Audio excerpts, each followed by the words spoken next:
Assalamualaikum warahmatullahi wabarakatuh. Sini saya akan menjelaskan tentang kinerja bisnis syariah Indonesia 2025 pada sektor retail studi kasus pada Alfamart. Sebelumnya, perkenalkan, nama saya Dede Fitria dengan NIM 1122196. Mari kita simak videonya. Selamat menonton.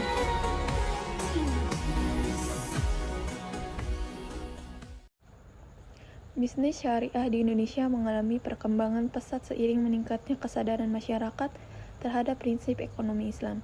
Indonesia sebagai negara dengan populasi muslim terbesar di dunia memiliki potensi besar dalam pengembangan bisnis syariah, termasuk di sektor retail. Bisnis syariah di Indonesia lagi naik daun banget, soalnya makin banyak orang yang mulai sadar dengan kepedulian sama prinsip ekonomi Islam, kayak soal kehalalan, keadilan, dan gak ada unsur riba. Nah, Indonesia kan penduduk muslimnya paling banyak di dunia, jadi wajar aja kalau potensi bisnis syariah itu gede banget. Di sektor retail misalnya, Alfamart kan misalnya, bisnis syariah kan makin gampang ditemuin, mulai dari minimarket syariah, produk makanan dan minuman halal, sampai fashion muslim. Orang-orang sekarang kan gak cuma bikinin dari harga dan kualitas doang, tapi juga pengen belanja yang sama dengan nilai agama mereka.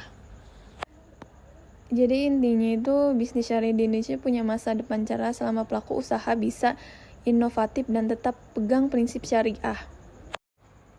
Di tahun 2025, Alfamart kelihatan makin serius ngembangin produk halal.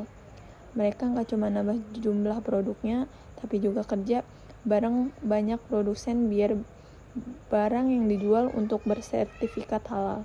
Produknya pun lengkap, dari makanan, minuman, sampai kebutuhan rumah.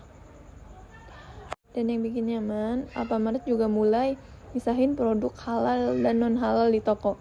Jadi konsumen gak bingung dan bisa belanja dengan lebih tenang. Intinya kayak Alfamart pengen bikin pelanggan, terutama yang peduli soal kehalalan atau merasa aman, jelas, dan nyaman pas belanja. Nah, selain itu Alfamart juga makin kekinian. Mereka udah manfaatin teknologi digital lewat aplikasi dan sistem pembayaran QRIS, jadi belanja makin praktis, cepat, dan transparan. Gak ribet bawa uang tunai, semuanya serba simpel. Ditambah lagi ada dukungan dari lembaga keuangan syariah. Ini bikin Alfamart dan para UMKM partner punya peluang lebih gampang buat dapat pembiayaan yang sesuai prinsip syariah. Jadi bukan cuma Alfamart yang untung, tapi UMKM juga bisa ikut kembang bareng. Intinya dengan strategi kayak gini tuh Alfamart jadi bisa menjangkau pasar yang lebih luas. Nggak cuma buat belanja sehari-hari, tapi juga buat konsumen yang peduli sama produk halal yang berkualitas dan pelayanan yang profesional. Bukti nyatanya kelihatan dari jumlah toko Alfamart yang terus menambah tiap tahunnya. Itu nunjukin kalau masyarakat nerima dengan baik konsep retail yang lebih etis, transparan, dan ramah halal.